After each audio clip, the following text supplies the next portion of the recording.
Love, इश्क, मोहब्बत, प्यार या कोई भी नाम दे, आखिर में ये दो दिलों की दास्तान है। प्यार के बारे में बहुत कुछ लिखा गया है, बोला गया है और कहा गया है। मंगलवार को जिस तरफ नौजवान वैलेंटाइन डे के जश्न में मशगूल थे, उसी तरफ दिल्ली और लिव इन साहिल की एक नई खतरनाक और प्यार भरी कातिल कहानी ने अपनी प्रेमिका निक्की की निर्मम हत्या कर दी। उन्होंने निक्की की बॉडी को अपने ढाबे के फ्रिज में छुपा दिया था। हक तो ये है कि साहिल ने अपनी प्रेमिका की हत्या करने के बाद उसी दिन दूसरी लड़की से शादी कर ली। साहिल निक्की की कातिल प्रेम कहानी ने दिल्ली के आफताब श्रद्धा कांड को फिर से ताज़ा कर दिया है। श्रद्धा और आफताब लिव इन में भी रहते थे। पिछले साल 18 मई 2022 को दोनों के बीच झगड़ा हुआ था। श्रद्धा आफताब पर शादी के लिए दबाव बनाती थी। आफताब ने श्रद्धा की गला दबाकर हत्या कर दी। श्रद्धा के शरीर के 35 टुकड़ों में काट कर फ्रिज में रख दिया था। साहिल भी शायद आफताब जैसा ही कुछ करना चाहता था, लेकिन उसका प्याला फट गया। श्रद्धा के मर्डर के बाद निक्की ने एक बार फिर प्यार, लिव इन, शादी और रिश्तों पर सवाल खड़े किए हैं। आखिर होता क्या है कि जो प्रेमी एक दूसरे के लिए अपनी जान तक देने को तैयार रहते हैं, वे एक दूसरे की जान ही ले लेते हैं। क्या बॉयफ्रेंड या गर्लफ्रेंड चुनने में फंस जाते हैं युवा? क्या आकर्षण को प्रेम समझ लिया जाता है और जब वास्तविकता सामने आती है तो प्रेम गायब हो जाता है? जानलेवा प्रेम की एक ऐसी नीरस कहानी के लिए प्रेम को दोष देना उचित है या अनुचित? तो आइए जानते हैं साहिल और निक्की की कातिलाना लव स्टोरी के बारे में। बात जनवरी 2018 की है। साहिल गहलोत एसएससी परीक्षा की तैयारी के लिए दिल्ली आया था।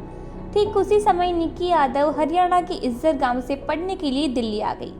दोनों की पहली मुलाकात एक कोचिंग क्लास में हुई। पहले दोस्ती हुई और फिर प्यार। दोनों दिल्ली के उत्तम नगर में लिव इन में रहने लगे। साहिल ने बाद में ग्रेटर नोएडा के एक कॉलेज में स्नातक किया। निक्की ने भी इसी कॉलेज में बीई ज्वाइन किया था। सब कुछ अच्छा चल रहा था। निक्की 22 साल की थी और साहिल 26 साल के। इसी बीच साहिल के घर वालों ने उसकी शादी किसी और लड़की से तय कर दी। साहिल की शादी 10 फरवरी को तय हुई थी और निक्की को तो पता भी नहीं था कि क्या हो रहा है। आखिरी दिनों में साहिल ने निक्की से सच सच बात कह दी। निक्की ने साहिल से शादी न करने को कहा। एक समय तो दोनों ने गोवा जाकर एक साथ आत्महत्या करने का सोचा। निक्की ने तो गोवा की टिकट भी बुक कर ली थी। साहिल के दिमाग में एक और ही खेल चल रहा था।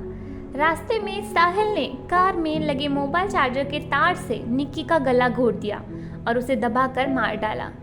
साहिल निक्की के शव को 35 किलोमीटर दूर मित्राव गांव स्थित अपने ढाबे पर ले गया और शव को फ्रिज में छिपा दिया। और फिर निक्की की हत्या करने के बाद साहिल ने उसी दिन दूसरी लड़की से शादी कर ली।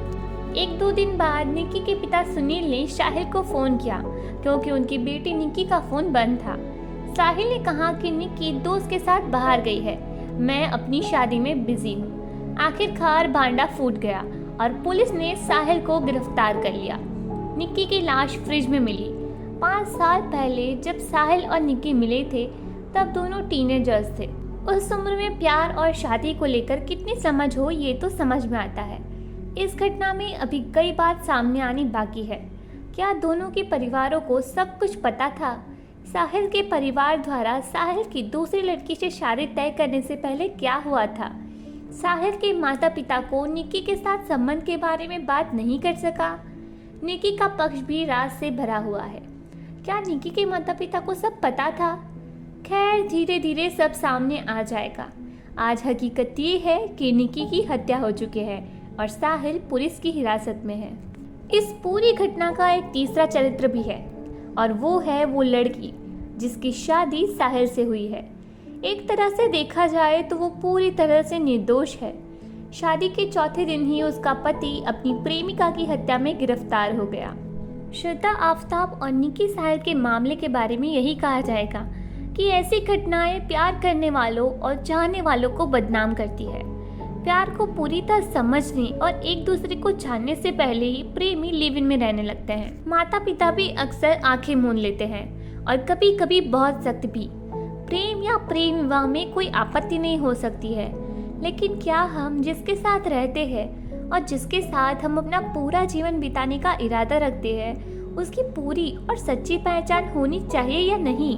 ये सच है कि हम बड़े हो गए हैं और हमें अपने फैसले लेने का अधिकार है, लेकिन इसका मतलब ये तो नहीं कि जिस व्यक्ति ने आपको बड़ा किया, जो आपकी परवाह करता है, उसका मजाक उड़ाया जाए। दोस्तों, आपको ये वीडियो कैसा लगा और आपके इस मुद्दे पर क्या व्यूज़ है, ये हमें कमेंट करके ज़रूर बताइएगा।